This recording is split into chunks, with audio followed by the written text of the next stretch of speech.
Olá pessoal, como vocês estão? Meu nome é Bruno Sankey e como eu disse a vocês, uma vez a cada 2 semanas eu estarei trazendo aqui no YouTube um vídeo sobre teologia, entendido como estudos relacionados à religião em geral. Neste vídeo, nós estaremos considerando o argumento cosmológico Kalam, do Craig, em relação à sua primeira premissa.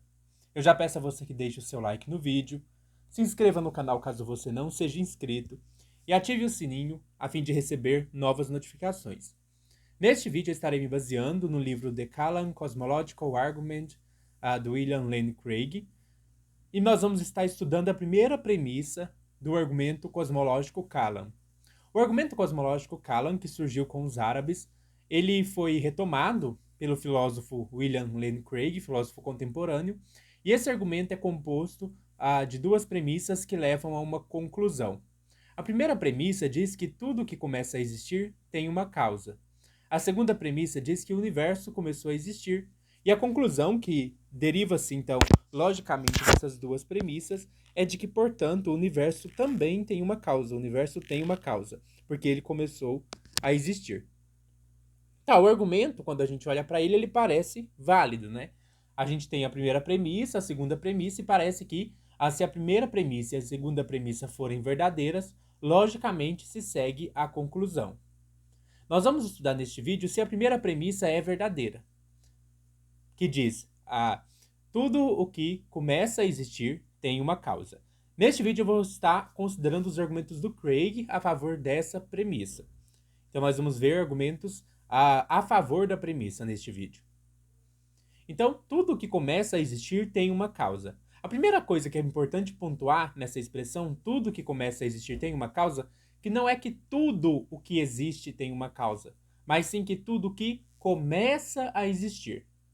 Então, o que tem uma causa é aquilo que começa a existir. Algo que não comece a existir, como Deus, que é eterno, não teria uma causa. Então, a gente está considerando que tudo que começa a existir tem uma causa. Então, tudo que passa a existir, tudo que não existia antes, mas passa a existir, tem uma causa.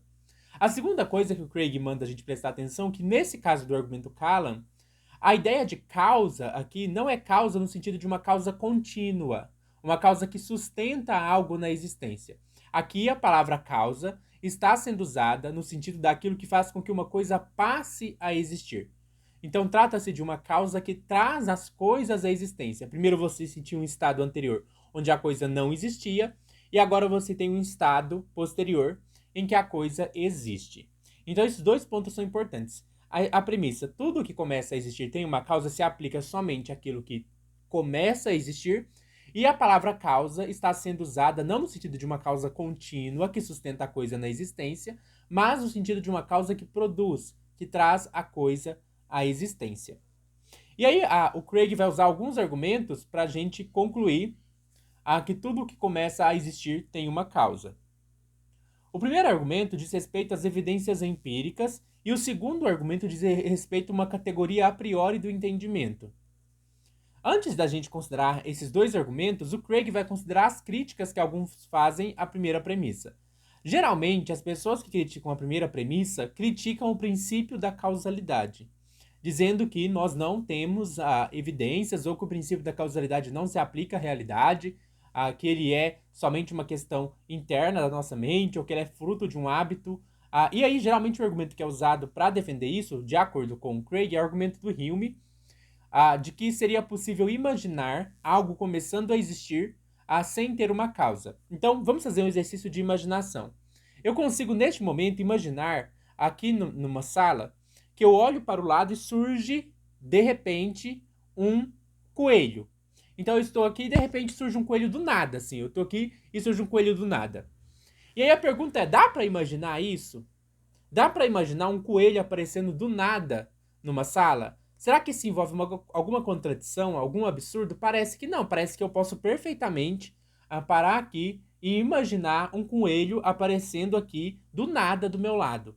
É imaginável, é concebível e parece não haver nenhuma contradição. Só que o Craig pergunta, será que o fato de ser uma coisa possível de imaginar é uma coisa que existe na realidade? O Craig vai falar que não é porque a gente consegue imaginar uma coisa surgindo do nada que coisas surgem do nada, porque do nada, nada vem. E aí o Craig vai mostrar que do nada, nada vem, né? Porque sempre que uma coisa surge, ela surge de um estado anterior que existe. Se houve um momento em que nada existia, então nada teria surgido. Então pense, se houve um momento que não existia absolutamente nada, do nada não pode vir nada. Então continuaria existindo nada. Se no passado houve um momento em que nada existia, então simplesmente nada poderia ter vindo à existência.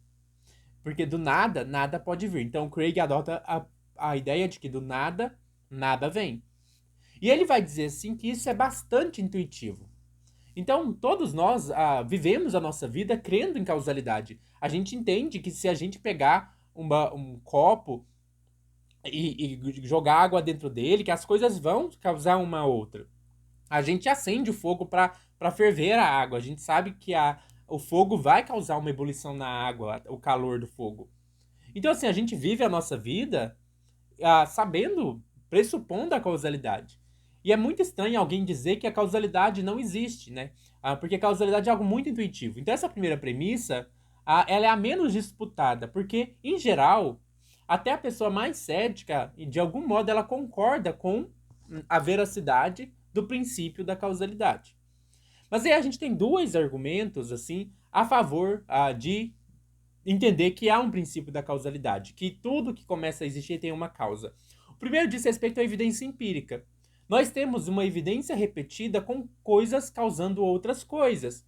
E essa evidência empírica permite nos fazer uma indução, né? Ou seja, eu posso olhar para vários eventos particulares e tirar uma conclusão geral de que tudo que começa a existir tem uma causa. Repetidamente, várias vezes, no meu dia a dia, eu testemunho que tudo aquilo que está começando a existir tem uma causa. Todas as coisas que começam a existir, que eu testemunho ao longo da minha existência, têm uma causa. Todas as coisas que a humanidade testemunha que começa a existir ao longo da existência da história da humanidade inteira, mostra que há uma causa.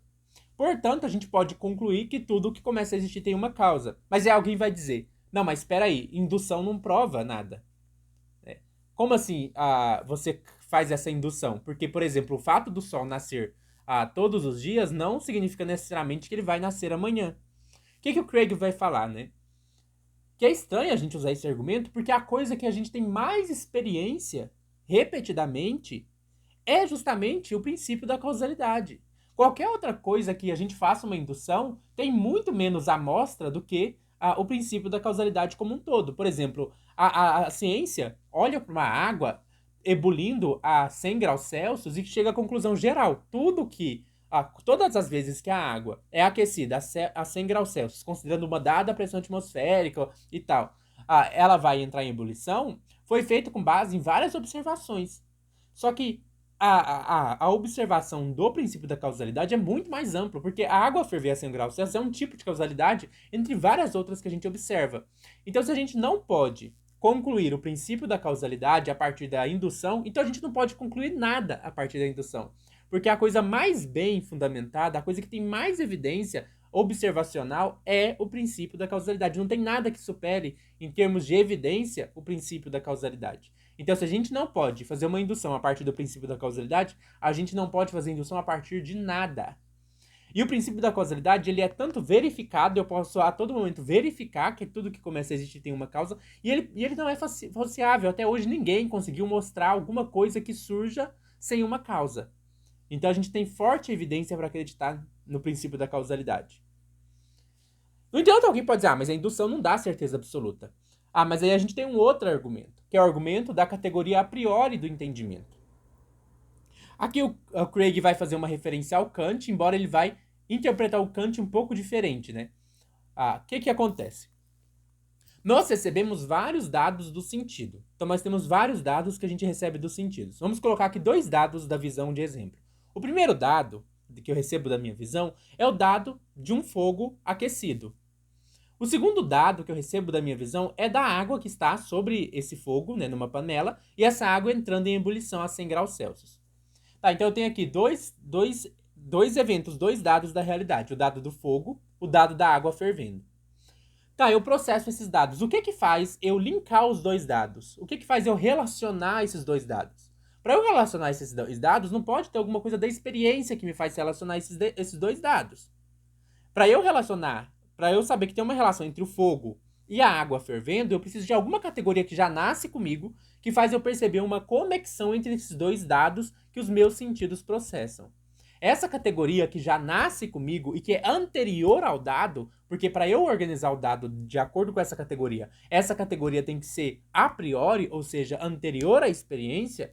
Então quer dizer que eu tenho uma categoria que já nasce comigo, uma categoria que é a priori, que é anterior à experiência e que permite eu organizar os dados da experiência. Essa categoria é o que nós chamamos de categoria da causalidade. É uma categoria do entendimento que permite olhar para os dados da realidade e correlacionar esses dados num todo que faça sentido. Se não fosse essa categoria da causalidade, ao processar os dados da realidade, eles iam aparecer para mim como dados fragmentados. Eu só posso compreender a realidade de maneira significativa e que faça sentido porque minha mente já nasce com certas categorias a priori que permite organizar os dados da realidade num todo significativo.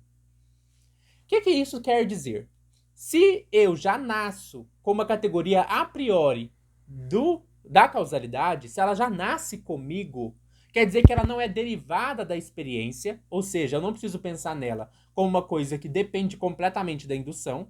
Ela também não é fruto de um hábito psicológico. Então, não é fruto do fato de eu observar várias vezes um fenômeno e criar um hábito em mim.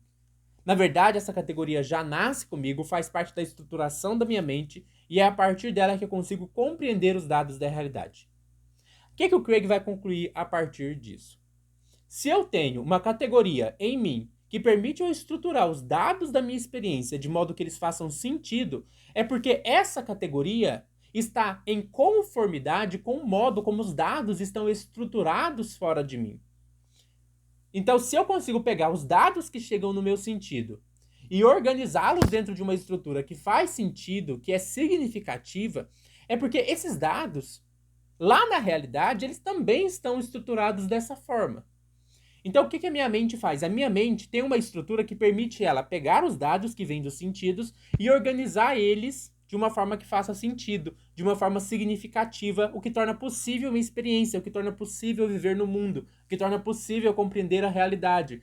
Se essa categoria torna possível compreender a realidade, se essa categoria torna possível ter uma experiência, se essa categoria torna possível organizar os dados num todo significativo, é porque essa categoria é capaz de organizar os dados tal qual eles estão estruturados na realidade externa. Então, o que o Craig está falando é que se a gente tem internamente uma categoria da causalidade que permite organizar os dados da experiência num todo significativo, que faz sentido, que possibilita a experiência, que articula esses dados de maneira coerente, é porque, na realidade, existe a causalidade. A minha mente ela tem uma estrutura justamente para poder aprender esse aspecto da realidade. Então, o Craig vai argumentar que se nós temos em nós uma categoria a priori do entendimento, que é a causalidade, é porque essa categoria permite eu organizar os dados da experiência de acordo com uma estrutura que eles têm na realidade externa, ou seja, a estrutura da causalidade. Então, a gente tem esses dois argumentos para provar a primeira premissa. Primeiro, eu tenho uma evidência a partir da indução, e a indução mais forte que pode ter, se eu não acreditar que há um princípio da causalidade a partir da indução, então a indução não serve para nada. Segundo, eu tenho uma evidência forte de que há a causalidade no mundo, porque há uma categoria a priori do entendimento da causalidade que organiza os dados sensíveis numa ordem coerente e que, portanto, se isso acontece, é porque, na verdade, a nossa mente ela consegue organizar os dados da realidade de acordo com o modo como esses dados se apresentam no mundo externo a mim, como o mundo realmente é. Nesse ponto que o Craig vai diferenciar do Kant, porque ele vai falar que uma categoria a priori do entendimento, que é a categoria da causalidade, ela organiza os dados e nos mostra como as coisas são em si mesmas, né? Então não há por que a gente pensar que a nossa categoria do entendimento organiza os dados de uma forma que não é idêntica ao modo como os dados estão realmente organizados na experiência externa, no mundo externo, melhor dizendo. Então a gente tem esses dois argumentos. Um argumento que a gente pode chamar de a posteriori, que é um argumento baseado na experiência, então eu faço uma indução a partir de várias observações, e um argumento a priori, ou seja, um argumento baseado numa categoria a priori do entendimento que não depende da experiência, mas que organiza a experiência. Então nós temos esses dois grandes motivos para entender que tudo o que começa a existir tem uma causa. Espero que vocês tenham gostado deste vídeo e até mais.